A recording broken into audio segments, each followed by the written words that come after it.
Sige po, palapakan natin si Lord. Amen. Praise God. Amen. Yung iba po, parang di pa kumakain. Yung palakpak para sa Panginoon. Okay. Amen. Ako po ay excited ngayong gabi because I believe yung message na ating tatanggapin ay para sa church natin at para sa individual na narito ngayon. Kaya yung mga wala po, pasensya sila, no? Dahil sayang yung message na pwede natin matanggap, lalo kung ito'y ating i-apply. Handa na ba kayo mag-aral at makinig ng salita ng Diyos? Sige po, buksan natin ang ating Bible in Matthew 11 verse 12, New Living Translation. Napakaganda nitong talatang ito. Matthew 11 verse 11 to verse 12. From the time of John the Baptizer until now, the kingdom of heaven has been forcefully advancing. And forceful people have been seizing it. Amen? Ulitin natin, sabay-sabay natin basahin. 1, 2, 3, go.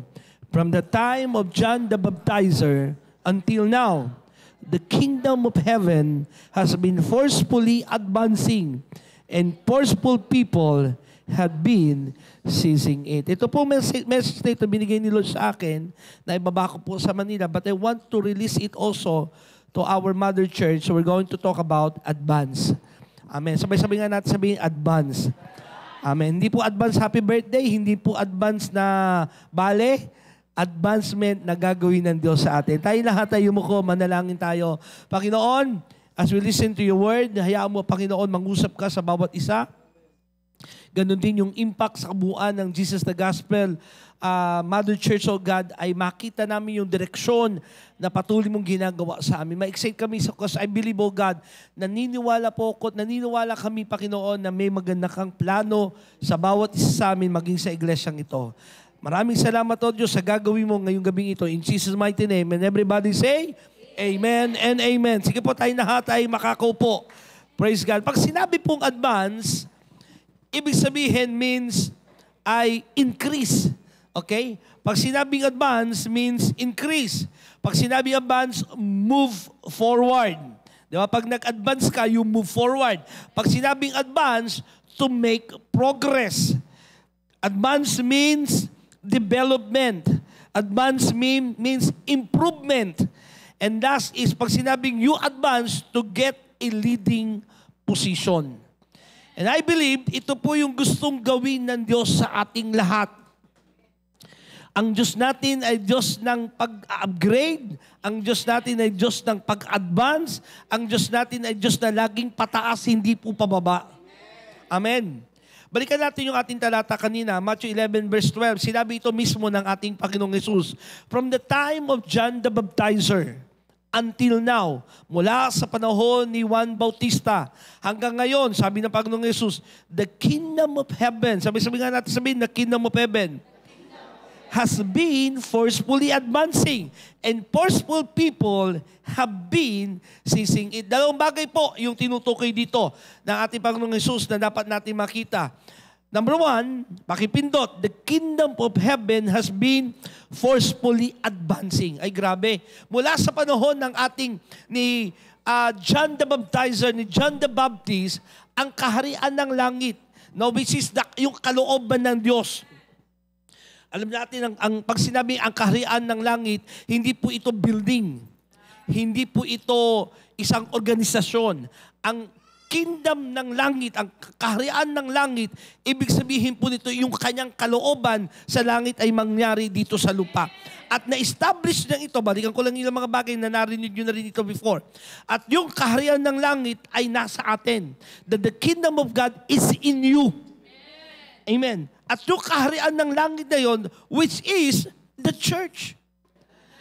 Pag sinabi kaharian ng langit, mga kapatid, hindi po ito isang institusyon, hindi po ito isang organisasyon, hindi po ito isang building, kundi ang kaharian ng langit, sabi mo sa katabi mo, ikaw yon. Tayo yung kaharian ng langit. Amen. At tayo, na kaharian ng langit, which is the church, is, ang sabi doon, forcefully advancing. Pag sinabing forcefully, ibig sabihin ginagamitan ng lakas. Ibig sabihin, sa pilitan. Nandiyan kayo? Ibig sabihin, ay ginagawa ang lahat upang mag-advance. Hello? Then yung second part doon sa sinabi doon, and forceful people have been seizing it. Anong ibig sabihin naman sa Tagalog niyan? Yung kaharian ng langit ay forcefully advancing, and the forceful people ay hindi inaksaya, kundi nakita yung opportunity and they have been seizing it. Okay? Nakikita yung punto? Ang kaharian ng langit ay nag-a-advance. Ang kalooban ng Diyos, which is mabuti, maganda, dakila, paangat, pinagpala, nandiyan kayo, kalakasan, lahat ng mabubuti, which is nasa kaharian ng langit, ay forcefully advancing. Ibig sabihin, walang pwedeng pumigil. Even the gates of hell shall not prevail against the church. Pero ang kailangan, forceful people will seize it. Kasi nandyan na yung blessing ng Diyos eh. Nandyan na yung kalooban niya. Nandyan na yung lahat ng mabubuti gusto niya sa atin. Pero ang problema, hindi natin sinisis, hindi natin tinitake opportunity yung ginagawa ng Diyos. Amen? Kaya sa bandang huli ang katotohanan, wala po tayong pwedeng sisihin kung nasan tayo ngayon.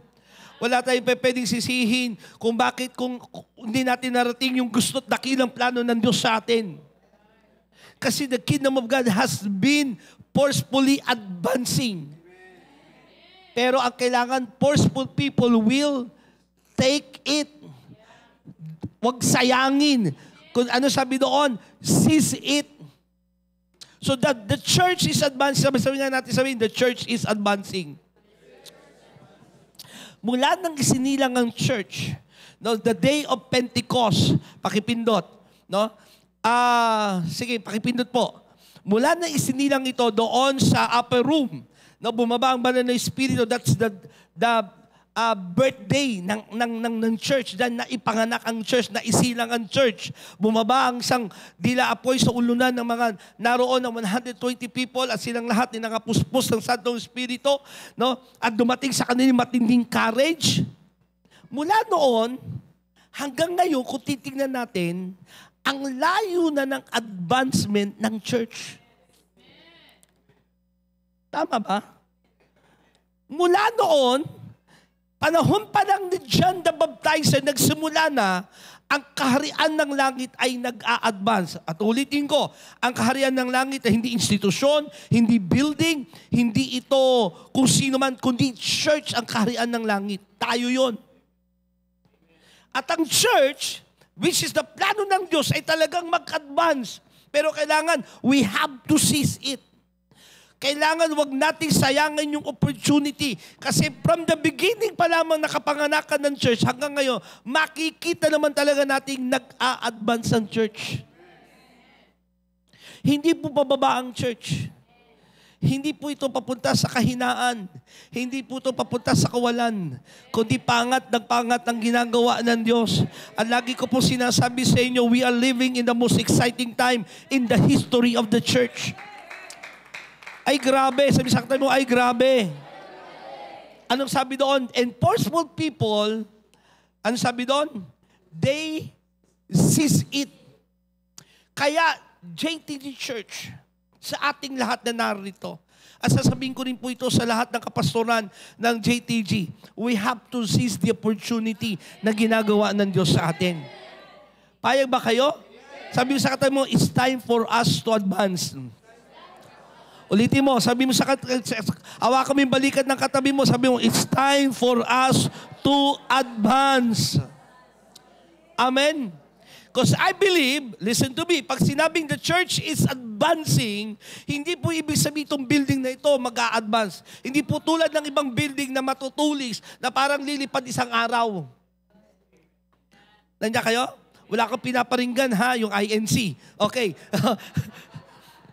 Parang magiging daw yata yung spaceship pagdating ng Panginoon, lilipad papuntang langit. Ang nag-a-advance, hindi po yung building, hindi yung organization. Ikaw at ako. Kaya pag sinabing nag-a-advance, mag-i-increase, mag-i-improve, we'll go to leading position, sabi sa katabi mo, ikaw yun. Tayo yun. Amen? At dahil nag-advance ang bawat isa sa atin, ang church na ito ay mag-a-advance. Amen? Hindi pwedeng mag-advance ang church na ito kung hindi ka mag-a-advance. Hindi advance na bale, ha? Okay? Hindi rin advance happy birthday. Kundi advance improvement, increase, going to the next level. Nanya kayo? Going to the leading position. Di ba pag sa karera, nag-advance na po si ganyan-ganyan. Going to the leading position. And our church should strive to advance in 3 areas. Gusto ko sabihin sa inyo, yamang karamihan sa inyo mga manggagawa, ang church na ito kailangan mag-strive to advance in 3 areas. Number 1, we should advance in our vision. Meron tayong vision na binigay ng Diyos. Ano po yon? That Christ is the vision. Maging tulad pa tayo lalo ni Kristo. Kaya kung may advance man sa atin lalo, kung meron mang mai-improve sa atin, sabi mo sa katabi mo, lalo kang maging tulad ni Kristo. Lalo tayong maging kamukha ni Kristo. Amen ba? Hindi po ibig sabihin magpapahaba ka ng bigote, magsosot ka ng puti at lagi ka nakaganyan. Peace be with you. Hindi, ibig sabihin, yung ugali mo, yung pag-ibig mo, yung karakter mo, yung buhay mo ay nagiging tulad ni Kristo. Mag-advance pa tayo doon. Mag-improve pa tayo doon. Mag-increase pa tayo doon. Also, in our mission, which is, what is our mission? Making disciples is our mission. Sabi nga natin sabihin, our mission is to make disciples. Our vision is to be like Christ. Amen? Christ is the vision and making disciples is our mission. Lahat po tayo. Gusto ko po itong aking pangarap, isang araw, walang isa man sa atin ditong hindi nagdi-disciple. Walang isa man sa atin ditong hindi umaabot ng tao, no, nagmamahal ng tao, nagtuturo sa tao, inilalapit ang tao para sa Panginoon. Mag-advance ka na sa ganung isipan. Hindi lagi ang isipan mo pang sarili mo lang. We should advance, strive to advance in our mission. And also our core values. Sino ba tayo? Ano ba ang JTG Church? Kailangan mag-advance na rin tayo sa our core values. At isang araw, tuturo ko po sa inyo ang ating core values. Now, puntahan natin ito. There are several challenges that our church may face when trying to advance in these areas. May mga ilang bagay na challenge talaga. Kahit naman ikaw, gusto mo mag-advance sa buhay mo, mag-improve. Financially, hindi agad-agad yan. May challenges. Tama? Mag-improve ang inyong relationship, mag-asawa, may challenges. Lahat ng bagay na gusto mong i-improve, lahat ng bagay na gusto mong i-advance, may challenges tayong haharapin. Ganon din ang church. Number 1, ano po yung mga challenges na ating haharapin? Resistance to change. May mga tao tayo sa paligid na talagang ayaw magbago. Kung ano yung nakagisnan, kung ano yung nakaugalian, kung ano yung nakasanayan, yun lang sila. Ganun din, apply natin sa ating personal na buhay. Walang magbabago sa'yo, walang mag-i-improve sa'yo kung ayaw mong magbago. Walang magbabago kung ayaw mong magbago. Tama? Amen? Kung ayaw mong bago, walang magbabago talaga eh. Walang mag-i-improve sa'yo kung ayaw mo eh. Pero kung gugustuhin mo, may mangyayari. Pero sa church natin, ang isang challenges at maging sa personal nating buhay, may mga tao talagang resistance sa change. Number 2, limited resources. Gustong-gusto natin pagandahin, palakihin, pero limitado ang ating mga resources. Pero may pangako naman ng Diyos eh.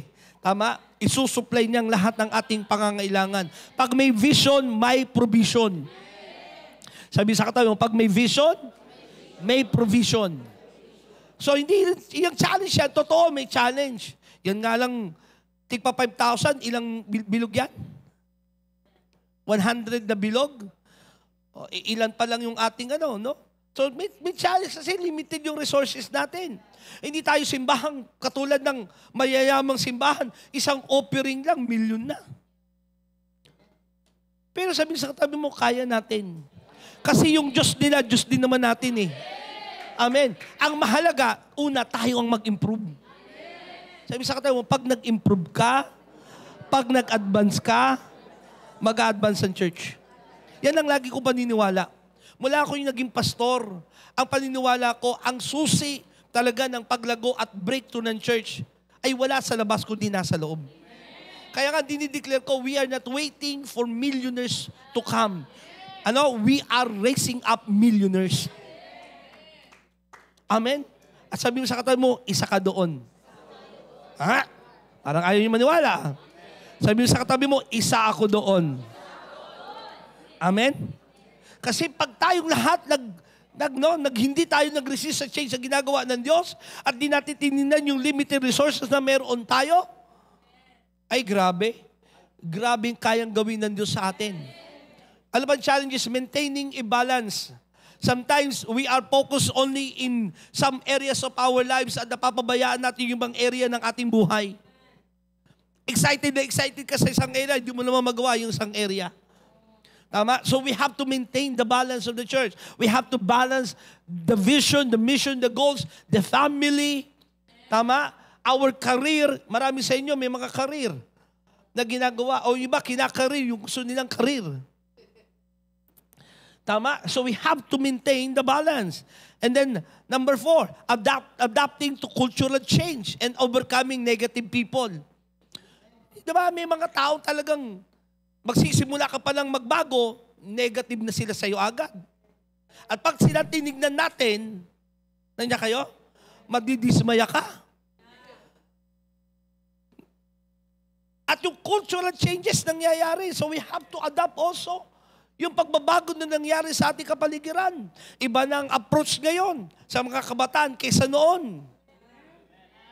Tama? Pagbibihis lang, kailangan may pagbabago talaga. Mayroong nangyayaring change culturally, we have to adapt so we can advance. But also, we have to overcome negative people na anong walang ginawa kundi maging nega talaga. Wala na kayong dapat i-expect pa sa mga negative people, talagang nega sila eh. Ano nga asahan mo sa kanila maging positibo? Nega nga sila. Nandiyan kayo? Kaya pag sila pinakinggan mo, madidismaya ka. Mahalaga, maniwala kang may ginagawa ang Diyos sa'yo. Maniwala kang may advancement na ginagawa ang Panginoon. Since the time of John the Baptizer. Ang galing, no?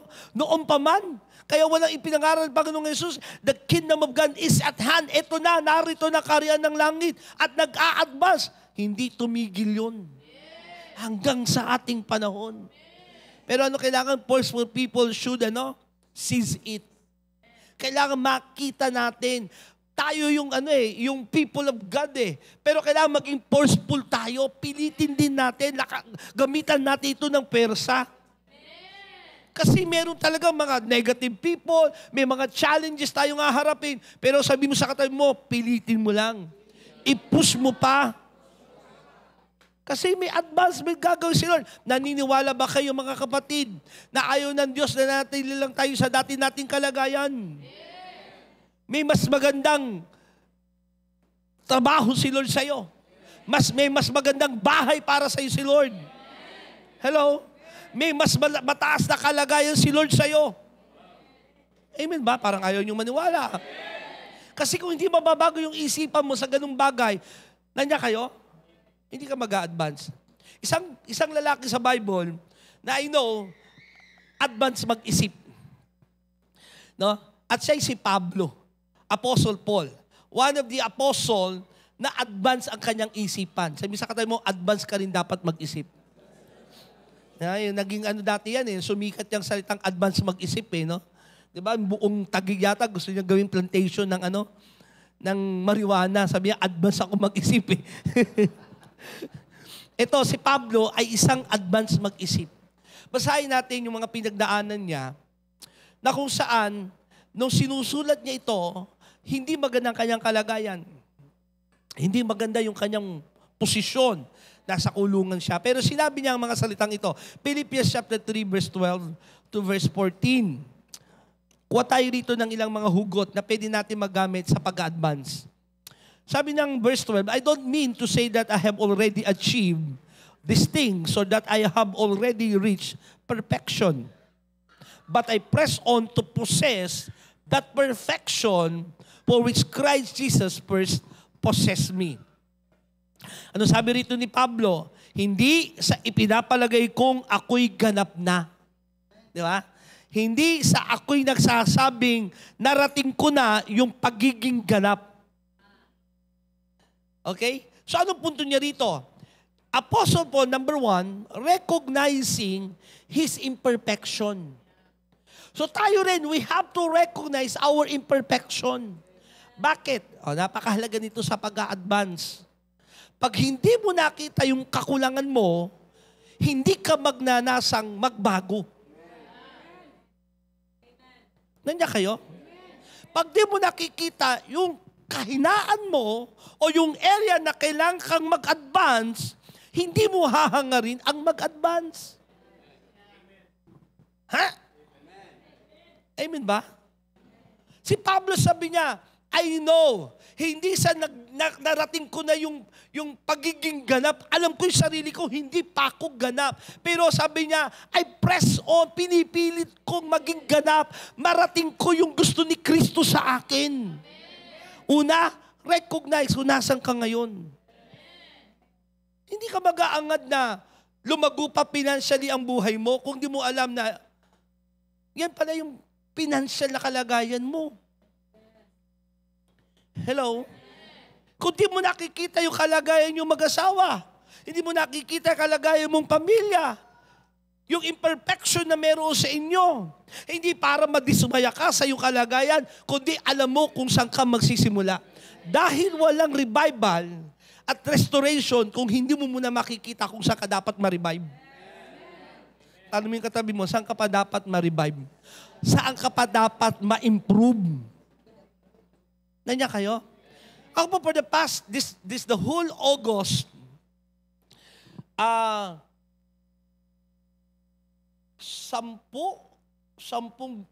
araw ho ako sa loob ng buong August na puro attend ng seminar. Isang seminar na inatinan ko, halagang 9,800 pesos for personal development ng sarili ko. Kasi alam ko, kailangan ko eh. Nandiyan kayo? Ako mismo naghahangad pa ng pag-angat personal. Pero maraming tao, gusto mo ng pagpapala, pero hindi mo makita kung saan ka dapat mabago, hindi darating. Hello? Kung hindi mo alam yung kahinaan mo na dapat palakasin, hindi ka lalakas. Amen. At sabi mo sa katabi mo, pwede ba sikuhin mo siya, sabi mo, mas mataas pa ang gusto ni Lord sa'yo. Mas dakila pa ang plano ng Diyos sa atin. Hindi lang yan ang gusto ng Diyos sa'yo. Saan mo sisimulan? Makita mo saan ka dapat magbago. You have to recognize your limitation. You have to recognize your imperfection. Sabi na iba, ganyan pala ang church, puro hindi perfect. Totoo. Itong church natin hindi perfect at tayong lahat nandito hindi perfect. Kaya nga naghahangad tayo ng pagbabago eh. Sabi ni Pablo, hindi sabi pinalagay kong ganap na ako. Si Pablo na yun na mamamatay na siya. Sumulat na siya ng napakaraming mga letters sa iba't ibang churches. Ang dami na niyang napuntahang mga misyon. Na-meet na niya si Jesus. Nagkaroon siya ng matinding encounter kay Lord. Pero sabi niya, hindi sa pinapalagay kong ganap na ako. Ibig sabihin, meron siyang holy discontentment sa kanyang kalagayan. Amen? Kasi bakit ko sinasabi ito? Ulitin ko. Pag ikaw nagnasang umangat, ang church aangat. Amen? Pag tayo nabago, may pagbabago mangyayari sa church. Amen? Yes, ang church hindi to samahan ng mga perfect na tao. Sabi nga ni Henry Ward Beecher, the church is not a gallery for exhibition of eminent Christians, but a school for the education of imperfect ones. Ito is tayo mga estudyante na mga hindi perfectong tao na nagnanasang maging perfect. Pero salamat na lamang meron tayong Panginoong Diyos na perfecto. Siya lamang ang perfect. At hanggat hindi pa dumarating yung perfect one, hindi tayo perfect. Pero mahalaga, nagnanasa tayong maging perfect. Nagnanasa tayong mabago. Hello? Sino rito nagnanasa pang umangat at mag-advance? Taas ang kamay. Totoo? Alam mo ba yung area kung saan ka dapat magbago? Halimbawa, mga nanay, hanggang ngayon, yung paraan nyo sa paghawak ng pera, hindi tama. Tapos lagi na lang ang solusyon, utang. Mangutang ka muna doon kay Aling Tisha. Punta mo muna si Bombay. At dahil kailangan mo ng bayaran, mangungutang ka rin sa isang area. Iikot lang sa utang ang buhay. Hello? Pastor, kasi limitado lang resources ko. Yan yung challenge mo. Paano haharapin yung challenge na yun? Hello? Baka naman, kaya ka laging kulang kasi lagi kang add to cart kay Shopee at Lazada. Hello? Tapos sabi mo kulang, puro ka tuwing laging 8899, 1010. Hindi matatapos yan, kapatid. Maniwala ka sa akin. 11, 11, 12, 12. Babalik ulit sa 1, 1 yan.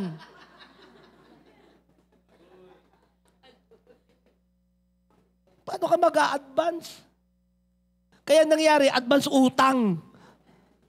You have to know where is your limitation. You have to know your imperfection.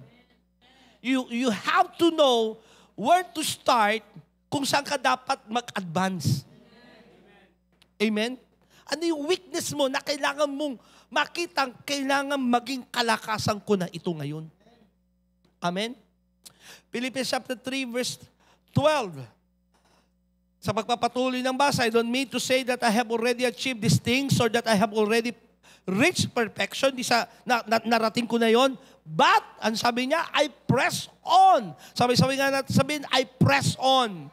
Ulitin natin, I press on. I press on to possess that perfection for which Christ, Jesus first, possessed me. Ano sinasabi rito ni Pablo? No, pinipilit niyang marating yung kalagayan na pagiging perfect. Hindi sa napalagay na niyang ganap siya, alam niyang kanyang kahinaan, pero pinipilit niya, ginugusto niya, ninanasa niya, striving toward that goal. Sabi sa katabi mo, strive mo pa, pakipindot. Pag sinabing striving, ibig sabihin, you make great effort to achieve and obtain that something. Nandiyan kayo? And striving requires effort, discipline, and perseverance. Ang dami po ngayon sa mundo na motivational speaker, pero alam niyo po, ang Bible is number 1 pagdating sa pagmamotivate. Pag nalaman mo lang ang salita ng Diyos at may apply mo, ay hindi mo na kailangan ng mga mentors at kung sino-sino. Bible lang, sapat na sa'yo eh. Kaya lang minsan, dahil hindi natin ina-apply, hindi natin binabasa, nangangailangan tayo ng mentors. Wala rin masama doon. Nandiyan kayo? Pero ang Biblia, nagtuturo paano yun.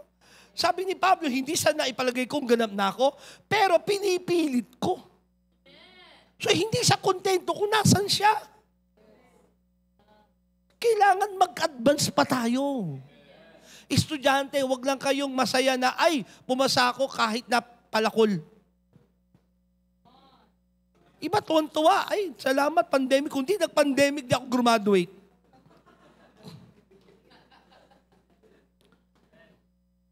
Parang lagi na lang ang ating goal, yung pinakamababang kalagayan. Alam niyo kung ang problema natin? Mentality natin. How we perceive, how we think, no? How we see things. Sabi sa katabi, excited ako sa kayang gawin ni Lord sa'yo. Amen ba? Kailangan makita natin. Amen. So, we have to strive the goal. Ang tanong, may goal ka ba? Sabi sa katabi, may goal ka ba? Yung iba, wala. Ang goal, gumising lang ng umaga, makapag-almusal, makakaroon ng tanghalian, at saka merienda, at saka hapunan. At makatulog uli, gigising ng umaga. Iikot sa ganung buhay. Nandiyan kayo? Bakit ko sinasabi ito? Kasi naniniwala ako, may advancement na ginagawa ng Diyos sa church natin. At ang unang-unang dapat mag-advance, sabi mo sa katabi mo, tayo. Kasi pag nag-advance ka, pag ikaw ay lumago, pag ikaw pinagpala, kapag ikaw ay tumaas, ang church ay tataas. Hindi ako maghihintay ng milyonaryong papasok rito at saka magbibigay. Ang ine-expect ko, kayo ang number 1 giver ng church. Kayo ang mga number 1 supporter ng church. Kasi kayo lahat ay pinasagana ng Diyos. Amen ba? Ano sabi ni Pablo? I press on. Dahil sumunod. Verse 13. No, dear brothers and sisters, I have not achieved it. Alam niya, hindi pa niya nararating. But I focus on this one thing. Sabi nga natin, sabi yung one thing. Sabi niya, I focus on this one thing. Simulan mo sa isang bagay. Ano yung unang-unang kailangan mong baguhin sa'yo?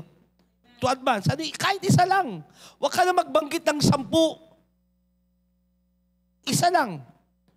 Baka yung paggising ng umaga, yun una. Kahit isa lang. Ano yung unang kailangan mong baguhin? Kay Pablo sabi niya, but I focus on this one thing. Meron siyang isang bagay. Alam niyo, to accomplish goal, ito alam niyo to, di ba? To accomplish goal, kailangan i-ano mo yan paliitin mo na small pieces. Small steps. Tama? So sa'yo, ano yung one thing na kailangan mong simulan na? Siguro mas mahalagang tanong ganito, tingkay lang sa akin. Sino ba gusto ang umasenso pa? Ayaw magtaas kami, bahala kayo. Sino dito gusto pang sumagana? Sino naniniwala ang kasaganaan ay para sa atin? Sino naniniwala ang gusto ng Diyos, ikaw ay lumago pa? Di ba? Gusto ng Diyos yun Plano niya yung from the beginning pa lamang, gusto niya tayo mag-dominate in life. Pero nagkaroon tayo ng problema along the way ng tao, nagkasalang tao, nahulog sa pagkakasala, the fall of man, dumating ang kasalanan, dumating ang kahirapan, sakit at karamdaman. Pero salamat, dumating si Kristo na nagtubos ng ating mga kasalanan. At ang sabi niya, siya'y mayaman upang naging mahirap, upang tayong mahirap ay yumaman. Dahil kay Kristo may pag-asa na. Ngayon, kung may Kristo ka na, bakit hindi pa rin nagbabago ang buhay? Tama? Kasi ganito. Ito, isang napakahalagang katuroang dapat nyo maintindihan. Nang nag-born again tayo, Diyos ang gumawa. By the grace of God. Hindi tayong gumawa nun. Pero ang pagbabago ng isip, ikaw ang gagawa. Kanya kayo? Sabi sa mo, ang pagbabago ng isip, ikaw ang gagawa. Anong sabi ni Pablo? I beseech you therefore, Romans chapter 12, verse 1 to 2, by the mercies of God. And then yung mercy ni Lord Pero alang-alang sa mercy ni Lord, alang-alang sa mabuting kasaganaan ng pag-ibig ng Diyos sa atin. Nagsusumamo ko sa inyo, sabi ni Pablo, ialan nyo naman ang inyong sarili bilang banal na handog na karapat-dapat sa Kanya. At huwag kayong umayon sa takbo ng sanlibutan, kundi bago ng isip. So ang pagbabago ng isipan, tapikin mo yung katabi mo, nasa atin. Amen? Kay Pablo sabi niya, but I focus on this one thing. Ngayon, balikan ko kayo. Ano yung one thing to advance para sa buhay mo? Ano yung one thing na kailangan mo nang simulan? Hello? Gising ang isip, gising ang diwa. Amen? Maniwala kayo, may gustong gawin ng Diyos sa inyo, pero magsimula ka kahit sa isa. Baka yung isang yon, magpatawad ka na. Yung pagpapatawad na yon, yun magsisimula ng breakthrough na sa'yo. Baka yung isa mo ay magsabi ka na ng sorry doon sa nakaaway mo. Doon magsisimula. May isa ka. Ano yung isa mo na kailangan mo nang gawin? Hello? But I focus on this one thing, forgetting the past and looking forward to what lies ahead. Kay Pablo, leaving behind the past. Isang bagay din. Isang bagay na sinasabi ni Pablo sa kanya, yung kalimutan na nakaraan. Kasi mahalagang bagay din eh. Tayo, marami sa atin, nakikinig kayo, na hindi tayo makaabante kasi tali tayo ng nakaraan. Tuwing aabante ka, dahil tali ka ng nakaraan, hinihila ka. Gusto na ni Lord, i-bless ka. Diyahakbang ka na. Kaya lang naranasan mo, nag-fail ka sa unang negosyo mo. Atras ka uli. Nandiyan kayo? Dapat papasok ka na sa relationship. Halimbawa, sa tamang edad ka na. Actually, pinupush ka na ng buong barangay nyo. Kaya lang, dahil sa nakaraan mo, bigo ka, nasaktan ka, iniwan ka, hindi ka ngayon makabante, hindi ka makapagtiwala. Kulang ka ng tiwala na sa tao. Kay Pablo, forgetting or leaving behind the past. So you have to let go and move on. Sabi sa katabi mo, you have to let go and move on. Pakipindot. Kasi may mga bagay na kailangan na natin i-let go para makapag-move on tayo. Yes, yung nakaraan na nangyari sa'yo, may lesson, pero move on. You can start the next chapter of your life if you keep rereading the last one. Hindi ka makapagsisimula ng susunod na chapter ng buhay mo kung lagi ang binabasa mo lang yung nakaraan na kwento. May bagong chapter na ginagawa si Lord sa'yo, kaya lang binabalik mo lagi, iniwan ako. Ito nakakatawa sa iba. Hanggang ngayon, di mo makalimutan yung unang nahalikan ng asawa mo. May apo na nga kayo. Di ba? Hanggang ngayon, yun ang pinag-aawayan nyo. Marinig mo lang, Jackie, yun, kapangalan ng ex mo yun ah.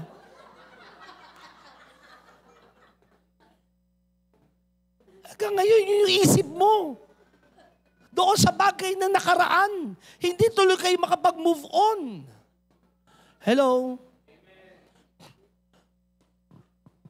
Let the past make you better, not bitter. Yung past mo, maging better na karanasan, no, na nagturo sa'yo, pero hindi magdagdag sa'yo ng puro sama ng loob. Amen? Philippians chapter 3, verse 14, balikan natin yon. Sinabi niya ni Pablo pangalawang beses, but I press on to reach the end of the race. Wow. Sabay-sabay nga natin sabihin to, I press on to reach the end of the race. We have to press on to reach the end of the race. We have to finish the race. Sabi sa kanya mo, pakipindot, finish the race. Tapusin yung takbuhin. Bawal ka pang mamatay hanggat di mo patapos yung takbuhin mo. Ang tanong, ito maling understanding ng iba, because I do believe in this thing. Yung iba sinasabi, ay namatay na, tapos na kasing takbuhin niya. Hindi lahat ng namatay natapos ang takbuhin. Totoo po. Sorry, ma-disappoint kayo, pero maraming namatay, hindi natapos ang takbuhin. Kaya nga dapat ginogol siya eh. Ginogol na matapos ang takbuhin. Kasi maraming namamatay, hindi natapos ang takbuhin. Hello? Sa mga leaders, sa mga nanay at tatay na narito, lahat naman tayo mamamatay. Maganda kung mamamatay ka, hindi mo hawak yung baton, naipasa mo na. Nagko-coach ka na sa susunod na generation na tapusin naman nila yung course nila. Huwag tayo mamamatay na sa libingan, hawak-hawak natin yung baton. Kundi dapat naipasa sa next generation, sila naman tatakbo, nandun ka na sa gilid, pumapalakpak, nag-cheer, go, go, go, kaya nyo yan. And that's my purpose in life. Alam ko yan ang layunin ko, kailangan maipasa ko sa next generation. Hindi ako pwedeng mamatay na hindi ko naipasa. We have to finish the race. Amen? Paano gagawin? Sabi ni Pablo, I press on. Sa pagtatapos ng takbuhin, sa unang takbo mo, unang malakas ka. Sa gitna ng takbuhin, nakakaranas ka na ng pagod. Nandiyan kayo? Magkakramp na yung mga paa mo, magkakramp na yung mga muscles mo, makakaramdam ka ng hingal. Lalo kapag malapit na yung pinaka-finish line, ako, halos, huling hininga mo na lang halos. Kaya alam nyo, walang nagtatapos na cute ang itsura. Walang tumatawa. Cute? Wala. Lagi, binigay ng lahat. Kaya ang buhay talaga sa pagtatapos, hindi pa cutean eh. Hindi pa pogian ang usapan. Yung mga isipan niya ng mga kabataan, lagi papogi lang, paganda lang, pero walang laman. Hello? You have to press on. Pilitin mo talagang you have to persevere in life para matapos mo yung pinagagawa ng Diyos. Ano kailangan natin gawin? Ganon din. As a church, ina-advance tayo ni Lord, push pa natin. Push pa more. Sabi sa atin mo, push pa more. Ulitin mo, itulak mo na rin siya, sabi mo, push pa more. Push mo pa yan. Push mo pa yan. Now listen, wala naman tayong ipupus nawa. Ito ang ating puso't isipan. Wala tayong ipupus na hindi agenda ng Diyos sa atin. Wala tayong ipupus na labas sa kalooban ng Diyos. Hindi tayo magpupus ng mga bagay na hindi magbibigay ng glory kay Lord. Pero kung alam mong yan para sa glory ni Lord, kung yan para sa mabuting bagay, para ma-extend ang kanyang kaharian, push pa more. Push pa natin. Sige lang. Hindi madali. May mga challenges, pero push pa. Sige lang. Go, go, go. Advance tayo. Amen? The church is advancing. So we should also advance. Matthew 11 verse 12, ano sabi doon? From the time of John the Baptizer, ilang taon na lumipas yan? 2,000 taon nang nakakaraan. Sinabi na, the church is advancing. Forcefully advancing. Wala makakapigil, totoo lang. Even the gates of hell shall not prevail. It's forcefully advancing. And forceful people, tayo yun. We have to press on. We have to persevere. We have to fight for our calling. Hello? We have to seize the opportunity na binibigay ng Diyos sa atin. Amen? It's time for us to advance. Sabi sa atin mo, it's time for us to advance. Amen? Okay, sige. Ang gagawin natin ngayon, allow me to pray, then we're going to have groupings. I want you to apply this message. Mag-group tayo ng tig-4 o tig-5. Maganda tig-5. Okay, I'll give you 15 minutes to talk about it for bawat isa tig-3 minutes. Anong mga pag-usapan? 3 bagay. What part of your life you need to advance more and why? What action plan you can do to make it advance? Number 3, as part of this church, what can you contribute to make our church advance? Tayong lahat ay tumayo. Mananalangin muna ako. Sino rito gusto pang mag-advance? Taas ang kamay. Amen. Sinong excited? Alam nyo, yung upgrade na yan, advancement natin yan. Yung upgrade na nasa labas na yan, hindi yan basta lang na naisip namin leadership. Para yan sa paglago ng kaharian ng Diyos. Ay grabe, maniwala kayo sa ginagawa ng Diyos. Galing lang ako sa meeting, kasama ko si Pastor Ronnie. Hindi ko ilalahad sa inyo, pero may ginagawa ang Diyos sa atin. Amen? And forceful people, they seize the opportunity. They seize. May nangyayari, may ginagawa ang Diyos. Huwag natin sayangin yung opportunity. Ganun din, may binubuksan ng Diyos sa bawat isang narito. May opportunity binubuksan ng Diyos sa inyo, huwag nyo sasayangin.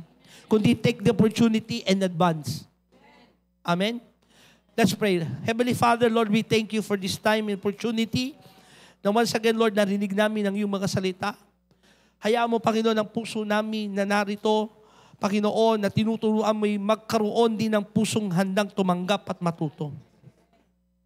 Alisin mo ang mga lagi na lang nangangatwiran, lagi na lang play victims, O God, na lagi na lang may dahilan bakit hindi magawa yung kalooban mo.